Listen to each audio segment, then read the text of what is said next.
I will now call back to order the regular meeting of the Lake Forest School District 67 Board of Education for November 15th, 2016. May I have a roll call, please, Eileen? Dr. Lemke? Here. Mr. Borkowski? Here. Mr. Novitt? Here. Mrs. Clemenson? Here. Mr. Ford? Here. Mrs. Sands? Here. Mr. Folker? Here. We have a quorum. Thank you. I often try to use the President's report to focus us, the board, the administration, the staff, our parents, and community on our vision, mission, and milestones.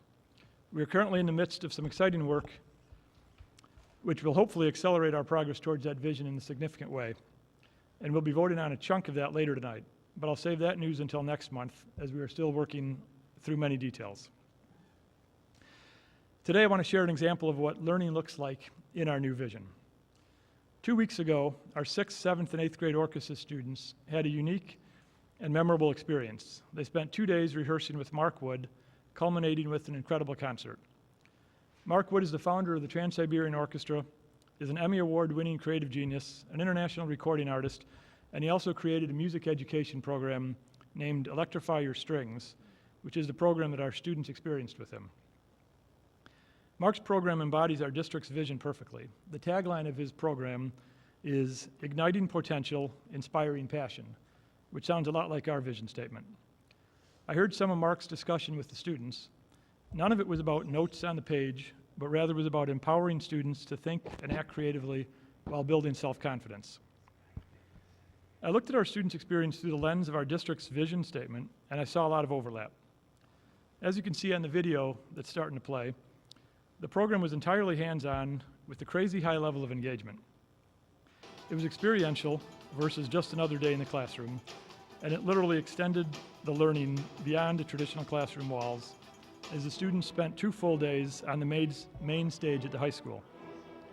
It involved world-class talent, with the talent not only teaching our students, but literally participating alongside our students. We talk about owning the dinner conversation, and this certainly happened here. And our assessment milestone was achieved as the students truly took the ultimate multi-dimensional assessment in front of 500 people, although Mark Wood prefers the term rock concert over multi-dimensional assessment. Another milestone in our vision is partnership, and this program had everything to do with partnerships. Our DPM Fine Arts Department, led by Tom Cardamone, Sarah Truding, and Diane Renner, partnered with our friends at the Spirit of 67 and Applause, which is the high school's booster club for fine arts. Due to the financial support of the Spirit and Applause, this program became a reality. Special thanks to both the DPM Fine Arts staff, Tom, Sarah, and Diane, as well as the Spirit of 67, led by Molly Sarver.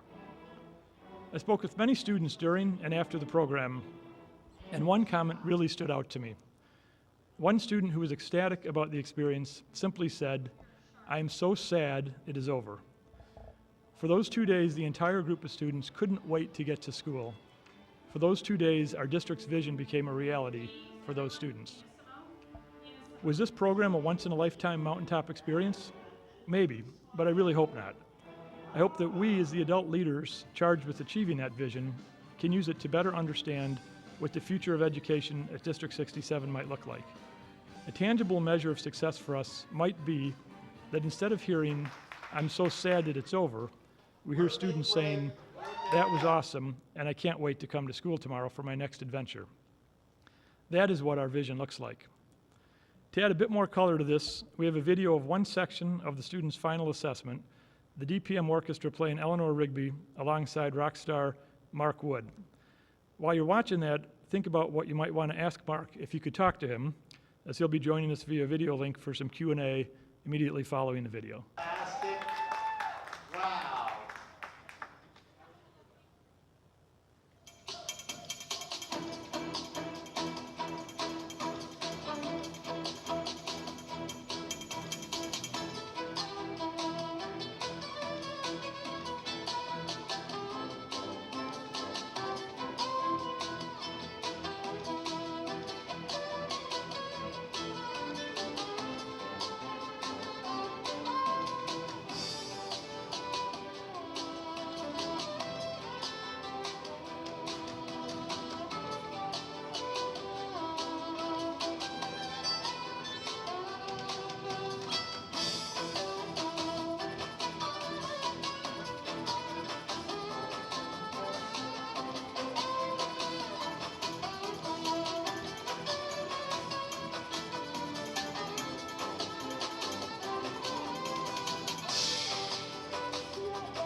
So it really was fantastic.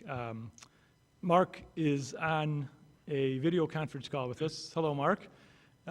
So for all the board members, we're going to have a chance to talk with Mark. You're going to have to use 2 microphones when you talk. Our TV man, Mr. Johnson, wants us to use this microphone, and in order for Mark to hear us, you need to use this microphone. So we're just going to pass this around. So, Mark, thanks so much for joining us tonight. Not only did you inspire our students in such a magical way, but I think you also maybe inspired us adults, showing us really what our vision looks like, and it's something that we're striving for. I thought maybe you could share with us a little bit about your experience teaching students in this manner, what your goals are, and a little bit maybe how you define success as you do this program. Absolutely. First of all, can you guys hear me okay? Yes. Okay, because the audio is breaking up a little bit. Just let me know if it's clear and not breaking up on your end. And Mike, yeah, just let me know if I need to repeat anything. But thank you guys. I'm good? Yes. Okay.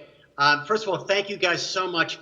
It is very impressive to me that Mike recognized what it was that we were doing that night. And I think it's really important that people like Mike, leaders in education, view the creative arts as an important vehicle similar to the kind of impact that sports have, the academic world. For us and the people in this room, you firmly believe, like I do, is that it's a combination of the academic, athletics, and the arts. The arts are so important, and you guys already know that. For the past 15 years, I've been going to schools. We do hundreds of thousands of students and teachers. And as Mike observed, the empowerment of these kids' emotions, their imagination, is so important to their lives that I feel that it's really a great opportunity for us to really engage the community. Volume down on my laptop. Does that affect my voice at all? You're good. Good. So yeah, a lot of it, I mean, I'm in Lubbock, Texas right now. We're working with 1,200 string players, and my band is flying in, members of the Trans-Siberian Orchestra, work with these kids. And a lot of it's really about the simple mentoring. I think it's really important that we work with a collaborative effort of the traditional music educational program. But my friends, as you know, we're living in a different world than when we were going to school. These kids are different, technology is different, society is different. We must engage these kids at a much higher level of creativity, at a much higher level, most importantly, about engaging them with the people surrounding them. In music, as you guys know, music is the ultimate in communication to another person. It's very personal, it's very special, it's magical, and equally important, it's a critical stepping stone to being successful in life, is your ability to express yourselves not only verbally, but through art. When you express yourself through creativity, you are exploring yourself and learning about yourself. And a lot of the lessons that we are teaching these kids is not only about the notes, but how do they apply their musical talents to the world around them with compassion, understanding, welcoming differences in people, welcoming diversity. And string programs are struggling a little bit.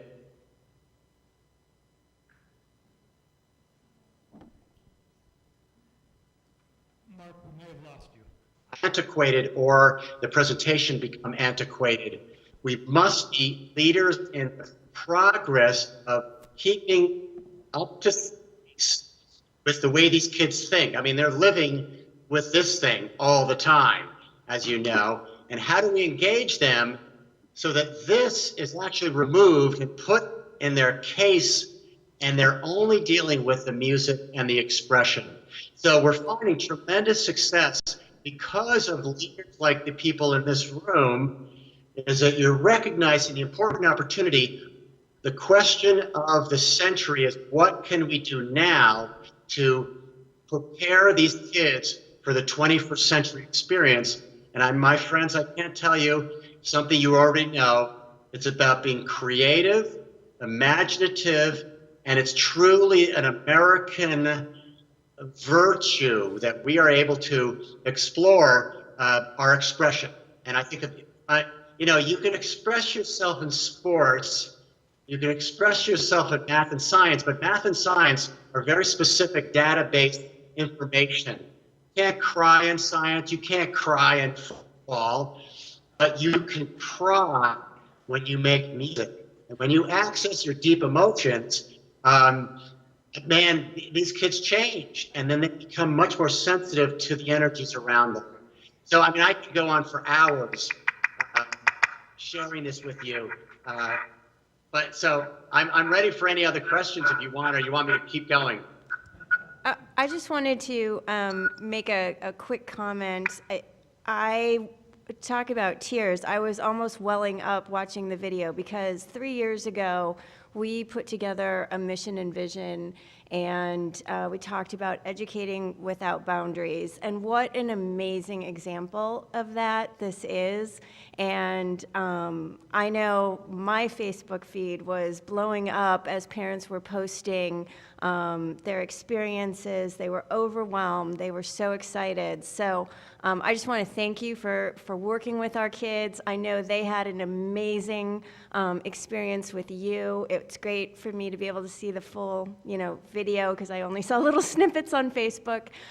So thank you. And thank you to our teachers for really living the vision, because it's just a perfect example of what we've been trying to do. Thank you. Jeff has a question for you. Mark, first of all, thank you so much. I wanted to let you know I saw you about 5 Christmases ago at the Allstate Arena, and you guys were wonderful. So, and relative to crying in math, you've never seen my son come home from a math quiz. But that being said, obviously engagement is a key element of what you do, and it's quite clear from watching the video that the kids are deeply engaged.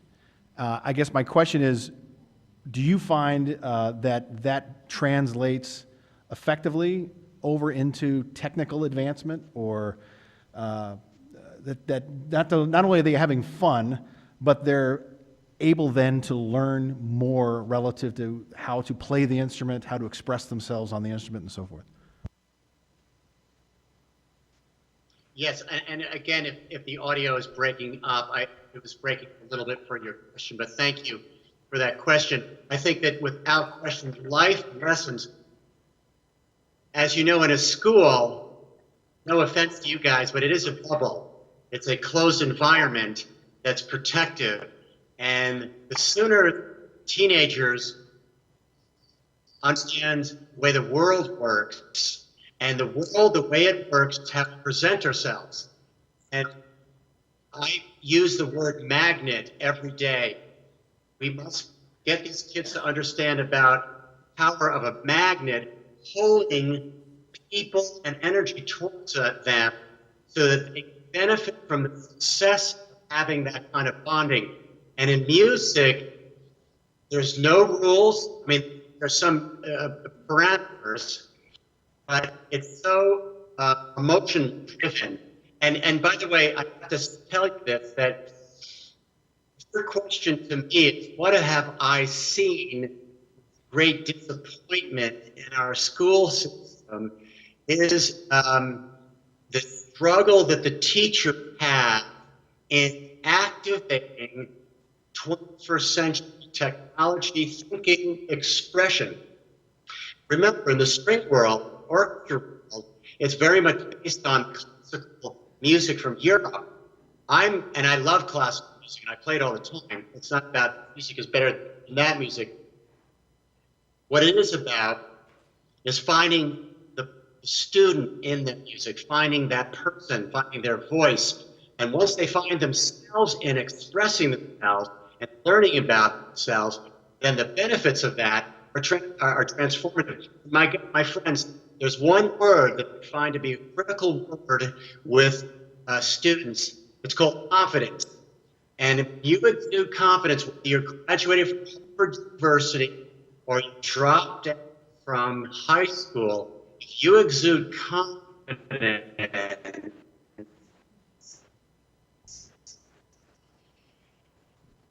and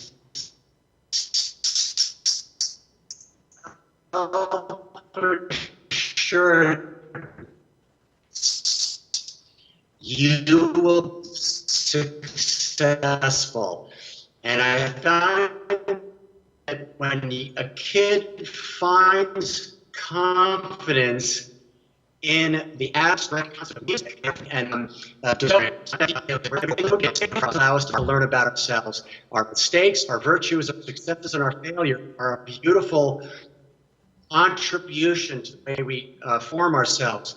So when I work with kids, even though shy kids, I say, it doesn't matter if you're shy as a person. You play music, you must be strong, confident, fearless, because you will never get hurt and you will never fall, and I will protect you, and everything's going to be great in the world, but you must jump out of the airplane without a parachute, because that's the only way you're going to learn. Get out of your comfort zone and change the way you think about yourself every day, and then you'll have a fighting chance as you go out in the real world.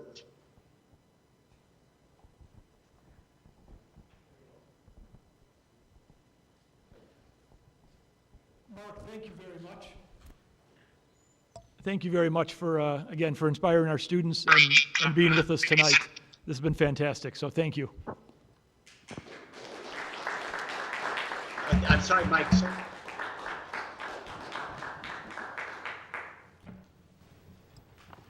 Moving on, if that wasn't enough awesomeness, I actually do have one more item. Ann Whipple has quietly started a new reward and recognition program. I think that, as I understand, all the staff will be seeing and hearing more about it over the coming weeks. Reward and recognition really plays a large part in defining an organization's culture. Do we celebrate success in parallel with working hard, or is it just drudgery every day? I believe Ann's program includes both bigger celebrations as well as lots and lots of smaller ways to recognize great work. Sort of random acts of kindness is a mentality. One element is the use of something that she has discovered called the talking pen. These are small gifts, and the idea is that they would be given out early, often, and without lots of thought or analysis. I'd encourage every staff member and every board member to have a small stash of these talking pens, and when you see good work, you should give the person a talking pen as a small way of saying, thanks, you're doing a great job. You can give it to them right then and there. You don't need a committee meeting to debate if it's worthy. The talking pens are silly, yes, but they serve as a simple, fun, and real way of reminding our people that they're appreciated. So I'm pleased to set the example of that right now. The report I just gave was relatively easy for me. I had a pretty clear idea of what I wanted to show, and I was fortunate to have a fantastic support staff to make it happen. So I'd like the first two talking pens to go to Cornelius and Judy, who worked with a variety of people to ensure that the technology worked tonight. And Jack Bailey in the corner. Jack's actually the high school student who got very little notice from Steve Douglas, who got very little notice from me, that I'd like a video tonight. So Jack, come on up as well. Thank you for your hard work. And Ann told me if you push this, Thanks a lot. Thank you very, very much.